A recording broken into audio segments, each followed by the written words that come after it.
Assalamualaikum warahmatullahi wabarakatuh. Pada kesempatan kali ini, saya akan membahas materi konsep dasar manajemen. Ada 3 poin yang akan dibahas, yaitu pengertian manajemen, fungsi-fungsi manajemen, dan ruang lingkup manajemen. Yang pertama, pengertian manajemen. Ada beberapa sumber yang mengatakan bahwa yang pertama, kata manajemen berasal dari kata bahasa Inggris, yaitu management, yang dikembangkan dari kata to manage, yang artinya mengatur atau mengelola. Kata manajemen juga berasal dari bahasa Italia, yaitu managio, yang dikembangkan dari kata managere. Kata managere sendiri berasal dari bahasa Latin, yaitu manus, yang berarti tangan.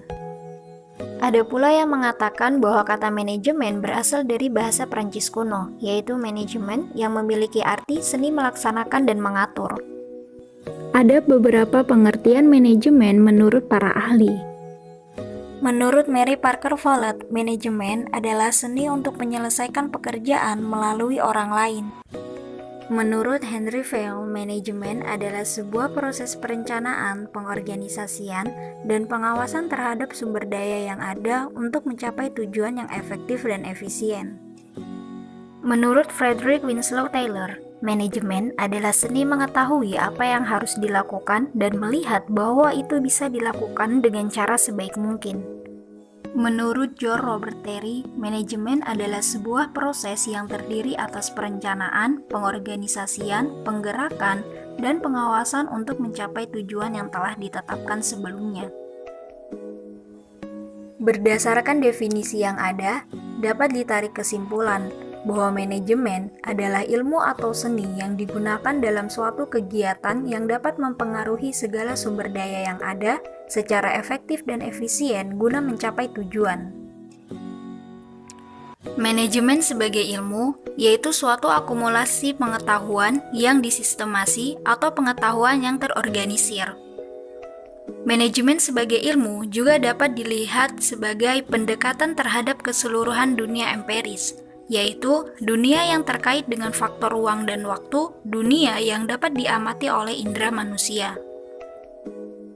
Manajemen sebagai seni dipandang sebagai keahlian, kemahiran, kemampuan, serta keterampilan dalam menerapkan prinsip, metode, dan teknik dalam menggunakan sumber daya manusia dan sumber daya alam secara efektif dan efisien untuk mencapai suatu tujuan.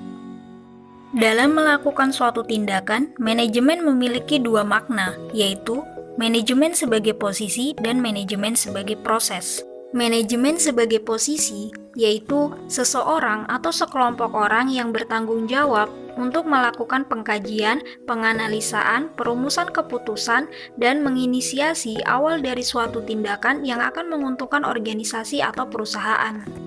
Sedangkan manajemen sebagai proses, yaitu fungsi yang berhubungan dengan perencanaan, pengorganisasian, penggerakan, dan pengendalian aktivitas organisasi atau perusahaan untuk menghasilkan barang atau jasa yang berorientasi profit atau non-profit.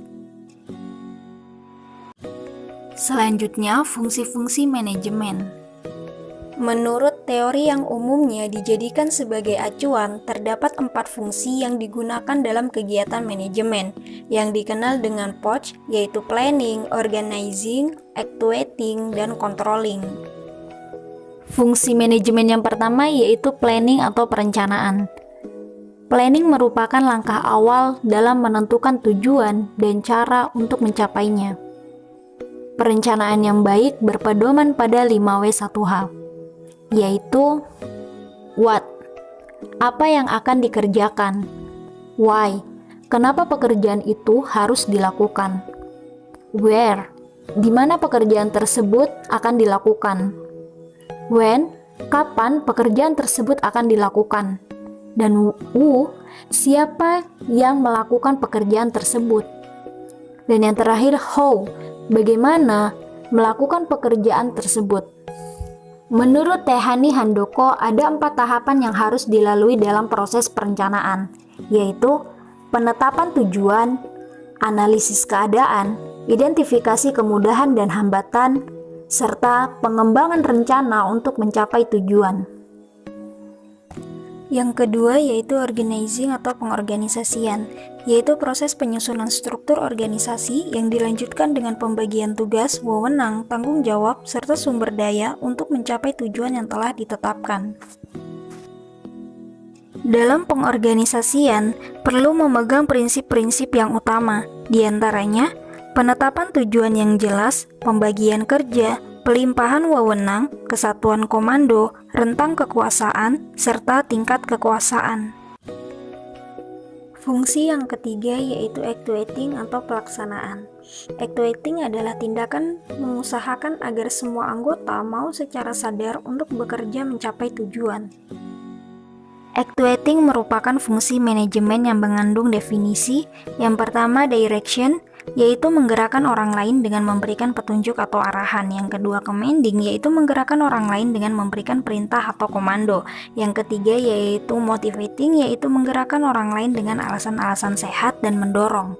Kemudian yang keempat, staffing, yaitu menggerakkan orang lain dengan menempatkannya pada fungsi jabatan-jabatan tertentu. Serta yang terakhir yaitu leading, yaitu menggerakkan orang lain dengan memberikan contoh yang baik untuk mencapai tujuan. Fungsi manajemen yang terakhir adalah controlling atau pengawasan. Controlling adalah proses pengamatan, menilai pelaksanaan, mengendalikan proses kerja, dan jika diperlukan, mengambil suatu tindakan korektif, sehingga perencanaan dapat berjalan sesuai dengan yang telah ditetapkan. Ada beberapa metode yang dapat dilakukan dalam pengawasan. Yang pertama, komparatif, yaitu sistem pengawasan yang dilakukan dengan cara membandingkan hasil dengan rencana. Yang kedua, inspektif, yaitu pemeriksaan setempat yang berguna untuk mengetahui secara langsung keadaan sebenarnya mengenai pelaksanaan suatu pekerjaan.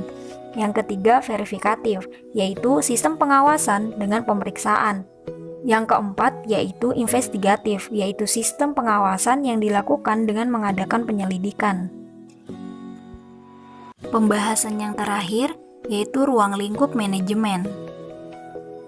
Manajemen sumber daya manusia, yaitu kegiatan manajemen yang dilakukan untuk memperoleh sumber daya manusia yang terbaik bagi bisnis yang dijalankan, dan bagaimana cara sumber daya manusia yang terbaik tersebut dapat dipelihara dan tetap bekerja dengan perusahaan, baik dengan kualitas pekerjaan yang senantiasa konstan ataupun bertambah.